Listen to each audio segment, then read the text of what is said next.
ஓம் ஸ்ரீ முக்குர்ணி கணபதியே துணை. ஓம் ஸ்ரீ சர்க்குருவே துணை. ஓம் ஸ்ரீ அங்காள பரமேஸ்வரி தாயே துணை.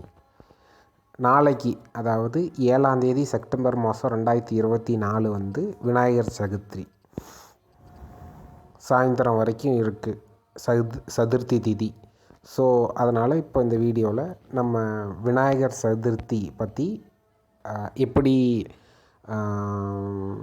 அந்த விநாயகர் சிலை மண் சிலையை வாங்கிட்டு வர்றது அண்டு என்னென்ன பண்ணணும் வீட்டில், அதுக்கப்புறமேல் எப்படி கரைக்கணும், ஸோ அதை பற்றின ஒரு ஃபுல் வீடியோ தான் இது.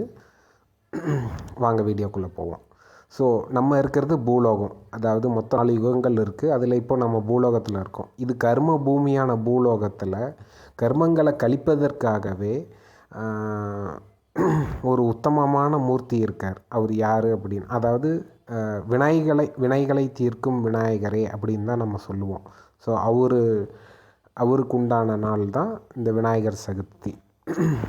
ஸோ விநாயகர் சதுர்த்தி அப்போவோ இல்லைனா அதுக்கு முந்தின நாளோ சதுர்த்தி திதியில் நம்ம குடும்பத்தோடு கோயிலுக்கு போயிட்டு ரிட்டன் வரும்போது பிள்ளையாரை, மண்ணால் சிலையான பிள்ளையாரை வீட்டுக்கு வாங்கிட்டு வரணும். அப்போ தான் கரைக்க முடியும். ஸோ வீட்டுக்கு வாங்கிட்டு வந்த பிறகு கீழே வைக்கக்கூடாது. அதாவது மரப்பலகையிலையோ இல்லைனா ஏதோ ஒரு பூஜைக்குரியான பலகையிலையோ பச்சரிசி மாவில் கோலம் போட்டு அது மேலே தான் நம்ம வைக்கணும். இன்னும் எக்ஸாக்டாக டீட்டெயில்ஸை நம்ம பார்ப்போம். ஒரு முழு வாழை இலையை வாங்கிட்டு வந்து அந்த நுனி வந்து கிழக்கு திசை இருக்கிற மாதிரி வச்சு அது மேலே கோலம் போடணும். அந்த கோலம் எப்படி இருக்கணும் அப்படின்னா, ஒரு 3 கையளவு சுத்தமான பச்சரிசியில் வாழை இலை மேலே ஃபஸ்ட்டு பரப்பணும். அந்த அரிசியின் மேலே வந்து நம்மளோட வலது கையோட மோதிர விரலால் பிள்ளையார் சுழி போட்டு அதுக்கு கீழே வந்து ஓம்னு எழுதி அந்த நம்ம வாங்கிட்டு வந்த மண் பிள்ளையாரை வைக்கணும். அந்த இலைக்கு அடியவே நம்ம கோலம் போகிறதுனா போட்டுக்கலாம். அப்புறம் பிள்ளையாரை வாங்கிட்டு வந்த பிறகு பிள்ளையார் திருமணமானவர் அப்படிங்கிறதுனால நம்ம பூநூல் அவருக்கு போடணும்னு ஆசைப்பட்டால் 6 திரி இருக்கிற மாதிரி 6 முடிச்சுன்னு சொல்லுவாங்க. ஸோ 6 புரிகள் கொண்ட பூநூலை வந்து ஸ்ரீ விநாயகர் பெருமானுக்கு போட்டு நம்ம பூஜிக்கணும்.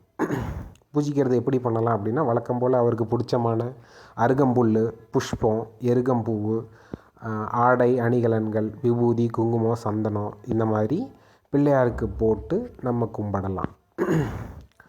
பிள்ளையாரோட தொப்புளில் பொற்காசு வைக்கிற பழக்கம் இருக்குது. அது ரொம்ப விசேஷமானது. நம்ம அவங்கவுங்க வசதிக்கு ஏற்ற மாதிரி ஒன்றா வெள்ளி காசுலேயோ இல்லை 1 ரூபா காசுலேயோ இல்லை 5 ரூபா 10 ரூபா இந்த மாதிரி ஏதோ ஒரு காசில் வந்து அவர் தொப்புளில் வைக்கலாம். ஸோ அதுக்கப்புறமேலு வந்து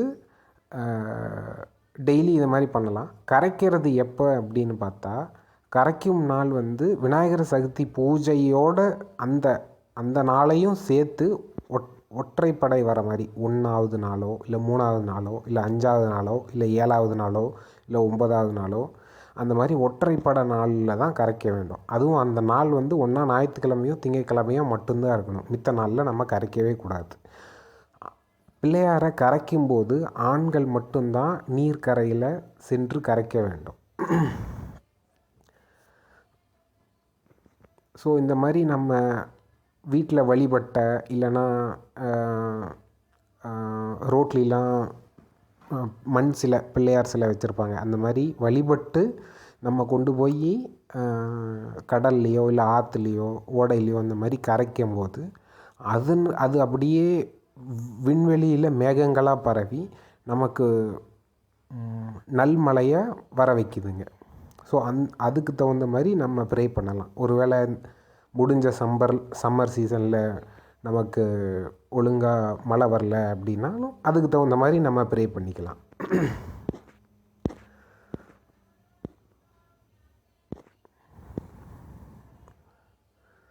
ஸோ ஃபார் எக்ஸாம்பிள் நம்ம ரொம்ப நாள் ட்ராவல் பண்ணி போய் கரைக்கிறோம் அப்படின்னு இருக்கும் பட்சத்தில் நடுவில் எங்கேயும் தங்கக்கூடாது. அதாவது பிள்ளையார் ஆற்றிலோ கடலிலையோ சேர்க்க புறப்பட்ட பிறகு வந்து நடுவில் எங்கேயும் தங்கவே கூடாது. ஆபரணங்கள், பூநூல், தொப்புள் காசு இது மாதிரி போட்டிருந்தா அதெல்லாம் எடுத்த பிறகு தான் நம்ம கரைக்கணும். ஸோ கரைக்கும்போது என்ன சொல்லணும் அப்படின்னா, மங்களமூர்த்தி மகாராஜா அடுத்த வருஷம் வாராஜா அப்படின்னு துதியை மண் பிள்ளையாரை நம்ம பிரசாதமாக நீரில் இட வேணும். நம்ம சும்மா மண்ணில் செஞ்ச சிலையை கடலில் கரைக்கிறோம் அப்படின்ற நினப்பு வரக்கூடாது. அவர் ஆக்சுவலாக பிள்ளையார். நமக்கு தகுந்த மாதிரி நம்ம ஐம்பூதங்களில் ஒன்றான மண்ணை வச்சு நம்ம செஞ்சுருக்கிறோம்.